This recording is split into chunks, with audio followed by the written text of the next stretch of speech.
Hello friends, வணக்கம் and welcome to Meenas lifestyle. இன்னைக்கு நம்ம சேனல்ல என்ன வீடியோ பார்க்க போறோம்னு பாத்தீங்கன்னா வெண்பொங்கல் எப்படி பண்றது தான் பார்க்க போறோம். இது வந்து ரொம்ப சுலபமா பண்ணிடலாம். ஒரு சூப்பரான டிஃபன் ரெசிபியும் கூட.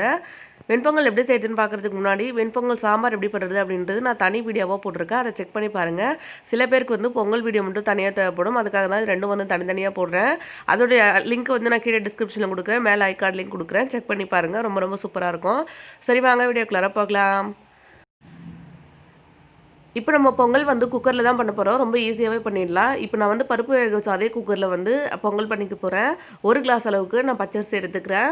நீங்கள் எந்த கிளாஸில் பச்சரிசி எடுத்தீங்களோ அதே கிளாஸில் 1/2 கிளாஸ் அளவுக்கு பாசிப்பருப்பு எடுத்துக்கோங்க. 1:1 சேர்த்திங்க அப்படின்னா அது ரொம்ப அதிகமாக இருக்க மாதிரி இருக்கும். 1 கிளாஸ்க்கு வந்து 1/2 கிளாஸ் சேர்த்தோம் அப்படின்னா அது வந்து கரெக்டாக இருக்குங்க.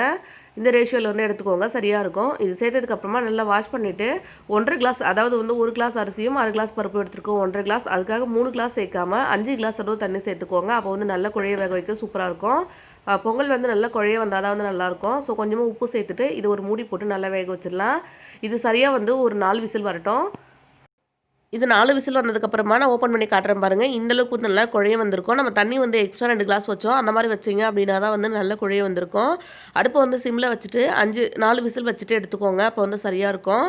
பாருங்கள் எந்த அளவுக்கு குழஞ்சிருக்கு அப்படின்னு சொல்லிட்டு ஒரு கரண்டி வச்சுட்டு வேணும்னா இன்னும் கூட நல்லா மிக்ஸ் பண்ணி விட்டுக்கோங்க. எடுத்து காட்டுறேன் பாருங்கள். இந்தளவுக்கு வந்து நல்லா வெந்திருக்கணும்.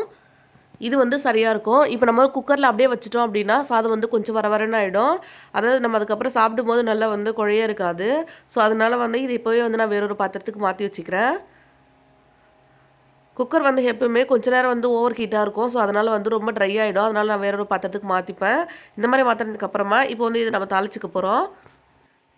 இப்போ நம்ம தாளிக்க போகிறோம். அதுக்கு வந்து ஒரு பேன் வச்சுக்கோங்க. ஃபஸ்ட்டே வந்து தாளிச்சுட்டு செய்யலாம். அந்த மாதிரி செய்கிறத விட லாஸ்ட்டாக வந்து தாளித்தோம் அப்படின்னா இன்னும் வந்து டேஸ்ட் ரொம்ப நல்லாயிருக்கும்.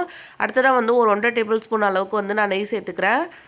இது வந்து நல்லா மெல்ட் ஆனதுக்கப்புறமா கொஞ்சமாக நான் மிளகு சேர்த்துக்கிறேன். குழந்தைங்களுக்கு கொடுக்குற மாதிரியா இருந்தால் மிளகு வந்து தட்டிட்டு சேர்த்துக்கோங்க. அப்போ வந்து அவங்களுக்கு தெரியாது.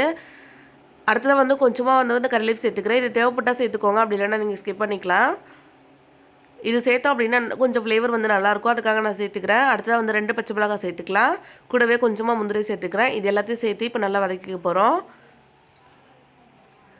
இதை வந்து ஒரு நிமிஷம் நல்லா வதக்கிக்கோங்க.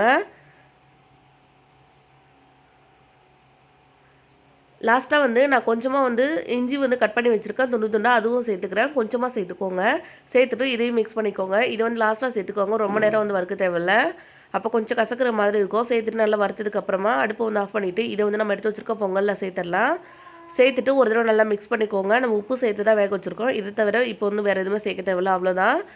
இது ஒரு தடவை மிக்ஸ் பண்ணிட்டோம் அப்படின்னா சூப்பரான பொங்கல் வந்து நம்மளுக்கு ரெடி ஆகிடும். ரொம்ப சிம்பிளாக ரெடி பண்ணிடலாம். ஸோ நீங்களும் வந்து இந்த மாதிரி ட்ரை பண்ணி பாருங்கள். ரொம்ப சிம்பிளாக செஞ்சிடலாம். நான் இன்றைக்கி வந்து இதுக்கு சாம்பாரும் சட்னியும் பண்ணியிருக்கேன், தேங்காய் சட்னி. சாம்பார் வந்து நான் தனியாக ஷேர் பண்ணியிருக்கோம். ரொம்ப சூப்பராக இருக்கும். நீங்கள் அதையும் செக் பண்ணி பாருங்கள். உங்களுக்கு நம்ம வீடியோ பிடிச்சிருந்தா நம்ம சேனலை சப்ஸ்கிரைப் பண்ணுவாங்க. உங்கள் ஃப்ரெண்ட்ஸுக்கு ஷேர் பண்ணிக்கோங்க. தேங்க்யூ.